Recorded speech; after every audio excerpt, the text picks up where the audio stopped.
D'abord, je vais d'abord commencer par remercier Madame Taubira pour l'exemplarité de la démarche qu'elle nous propose. Je suis certain que cette démarche va amener de profonds bouleversements dans le paysage pénitentiaire et je crois qu'on ne peut que s'en féliciter. Je remercie aussi les organisateurs de m'avoir permis de donner l'occasion de m'exprimer sur le thème central de la psychiatrie dans le contexte de la prévention de la récidive et le thème de la clinique. Alors, comme je suis aussi bavard, j'ai préféré écrire mon texte pour éviter de trop déborder le temps qui m'est imparti. Et avant de parler de clinique, un petit détour par la loi. Je crois qu'avec la loi du 25 février 2008, la France a rejoint d'autres pays comme la Hollande, la Belgique, l'Allemagne et la Suisse, où j'exerce donc, qui envisagent la prévention de la récidive dans un certain nombre de situations en prononçant une sanction particulière qu'on appelle la mesure pénale, en tout cas du moins dans ces législations.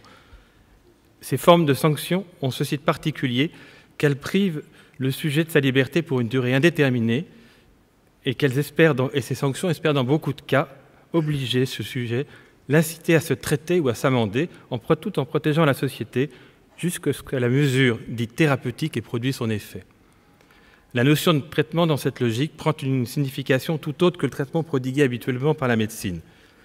Comme il a pour finalité exclusive la protection de la société, certains professionnels du monde pénitentiaire, en Suisse bien sûr, ont pu écrire qu'à travers le soin à l'auteur des actes, c'est la souffrance de la société qui est soulagée et visée par la mesure. Pour le médecin qui reçoit ce mandat, cette réflexion illustre bien l'ambiguïté dans laquelle il se trouve dans sa fonction de soin. Rappelons que nos compétences nous autorisent à soigner une personne atteinte d'une pathologie mentale. Par contre, nous ne soignons pas le crime ni la délinquance. Certes, un auteur de crime ou de délit peut être accompagné, parfois avec profit dans son cheminement par un soutien psychiatrique ou psychologique. Mais toute visée thérapeutique doit avoir pour finalité d'atteindre et de soulager la souffrance d'un individu. Dans le contexte d'une telle sanction indéterminée, il est manifeste que c'est tout autre chose qui est demandé au psychiatre. C'est d'abord de garantir la sécurité et de reprendre à son compte les inquiétudes et les peurs que suscitent de tels individus qui parfois sont perçus comme monstrueux. Le malentendu réside dans le fait qu'on prête au psychiatre un savoir qu'il n'a pas, tout en lui confiant une mission qui n'est pas dans sa mission première. Il y a donc confusion et méconnaissance autour de ce qui est attendu par la société, de ce qui est possible pour le sujet et celui qu'il prend en charge. Ce que l'expérience nous apprend avec ses patients, c'est qu'une injonction de soins déclenche une rencontre, tout simplement une rencontre entre un sujet et un soignant. Et cette rencontre, elle est fondamentale, car elle peut permettre de clarifier les attentes, fixer les objectifs qui tiennent compte de la réalité psychique, de l'éventuelle pathologie du patient, de ses besoins, de ce qu'il peut éventuellement formuler comme demande. Et il s'agit bien de définir une indication qui va nous permettre de différencier ce qui est du soin et ce qui est du contrôle social. Ainsi, nous pouvons poser l'indication d'un traitement psychotrope. Les détenus, tout à l'heure, on en parlait. Heureusement, on ne fait pas que ça en prison. Les psychiatres passent beaucoup plus de temps à écouter qu'à prescrire des médicaments. Je pense que vous en êtes convaincus. Nous pouvons poser l'indication d'un soutien sociothérapie qui va aider à pallier les difficultés relationnelles de la personne, jusqu'à un véritable travail psychothérapeutique qui permet la compréhension et la gestion par le sujet de son fonctionnement psychique et de sa violence. Toute démarche clinique et thérapeutique impose de poser un cadre clair où le soignant occupe une place spécifique parmi les autres acteurs du champ pénal.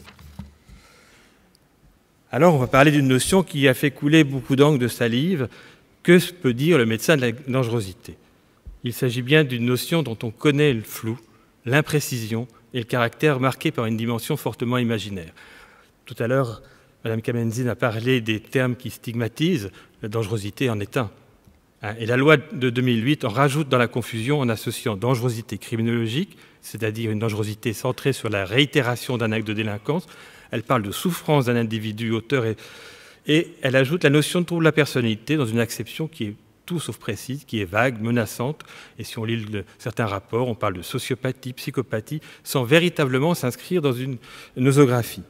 Beaucoup d'auteurs ont montré que dès que l'on parle de dangerosité, il est impossible de dissocier la personne, de parler d'elle, de ses risques, du contexte, de l'ensemble du contexte qui a été fort bien décrit tout à l'heure, dans lequel elle commet l'acte. Évoquer la dangerosité ne peut que faire la part belle à la subjectivité et au déploiement des peurs fondée ou non sur la réalité du risque que fait courir la personne. Nous sommes dans un champ où évoquer, voire simplement nommer la dangerosité, ne peut qu'induire des réponses pénales particulières. La clinique, elle, nous impose de revenir à la prise en compte du sujet dans son histoire et son individualité et dépasser l'effroi qu'il suscite pour percevoir ce qui guide sa conduite. La dangerosité, dans cette perspective, pour répondre à la question qui m'a été posée, n'a plus aucune valeur opérante. La notion de psychopathie, là aussi, c'est un terme qui stigmatise. La notion de dangerosité est souvent associée à cette notion. Le terme en lui-même renvoie d'abord à des représentations médiatiques, des représentations littéraires, au polar, au cinéma, à tout ce qui va désigner le monstre. Nous sommes loin de ce que le terme de psychopathie voulait signifier dans la nosographie classique, qui voulait spécifier des personnalités particulières marquées par une forme de réactivité, d'intolérance à la frustration ou une tendance particulière au passage à l'acte explosif ou perturbateur. Cette notion a d'ailleurs fait l'objet d'une somme de travaux tout à fait conséquente et d'élaborations pertinentes, mais néanmoins, on vient de parler des échelles actuarielles, actuellement la notion de psychopathie ne renvoie à aucune notion diagnostique unitaire. Et une méta-analyse toute récente a bien pointé toutes les limites et les apories de cette notion. La seule vision globale en est donnée par une échelle actuarielle, la psychopathie checklist, qui donne certes des indications précieuses sur la violence d'un sujet et ses aspects inquiétants, mais ne constitue pas un diagnostic au sens où la médecine l'entend en définissant une entité à partir de signes observables. Dans la psychopathie, nous sommes souvent face à une constellation de symptômes, souvent très variés. Je peux faire un peu d'eau. Je peux faire deux. Une constellation de symptômes souvent très variés. Merci. Et jusqu'à des processus psychiques qui n'ont que peu à voir les uns avec les autres. Merci beaucoup.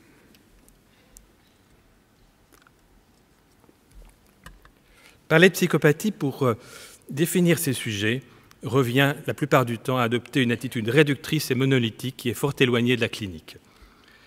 Je vous rappellerai que la conférence de consensus qui a été organisée sur ce thème il y a quelques années, qui était aussi présidée par Mme Maesracchi, a recommandé de s'en tenir aux catégories diagnostiques reconnues et définies par la classification internationale des maladies.